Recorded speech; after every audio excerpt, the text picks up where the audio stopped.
ധർമ്മപ്രമാണം. தர்மபிரமாண யோசிக்கு ஒரு காக்கோட ஸ்வாகதம். வாத்தியார் உளுந்து மாംസാഹാരம்னு ചിലവാ சொல்கிறான். ഇത് ശരിതാനാ എന്ന് നമ്മ ആഹാര രീതിയിലെല്ലാമേ ഭക്ഷ്യഭോജ്യമായ എല്ലാ പദാർത്ഥങ്ങളും ഉണ്ട്.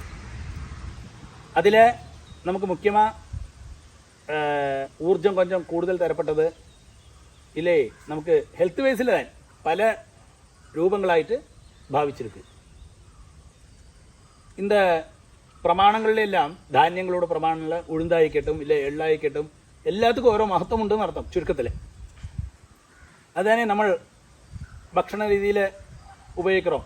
ഇപ്പോൾ ഒരു ഇഡ്ഡലി ഉണ്ടാക്കണമെന്നാൽ അതൊക്കെ கொஞ்சம் ഉഴുന്ന് വേണം, കറുത്ത ഉഴുന്ന്.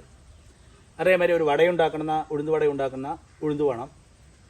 അപ്പോൾ മാംസാഹാരം ജന നമ്മളെല്ലാം വിചാരിക്കുന്നത് അത് നോൺ വെജ് എന്ന് അന്ത സെക്ഷൻ വേഗം അങ്ങ് പോയിടും ബുദ്ധി.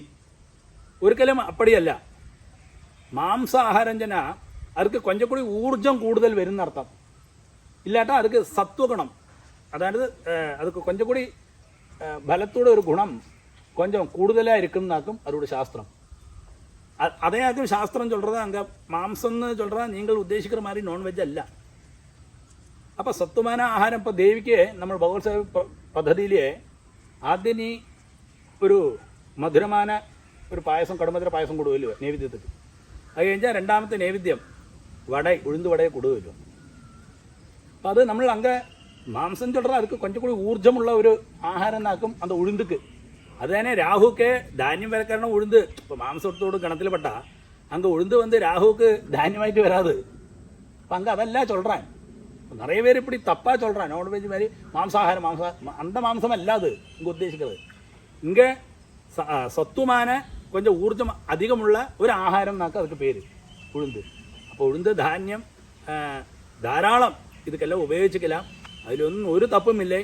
നമ്മൾ നമ്മളോട് ചിന്തകളെല്ലാം വേറെ പോகிறது അതെല്ലാം മാറ്റിക്കേണ്ട സമയം അതിക്രമിച്ചാച്ച് അതൊന്നും അല്ല ശരിയാ ചൊല്ലുന്നത് ശാസ്ത്രമേ.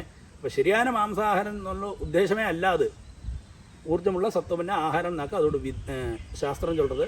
അത് അതോട് ശരിയായ വിധി.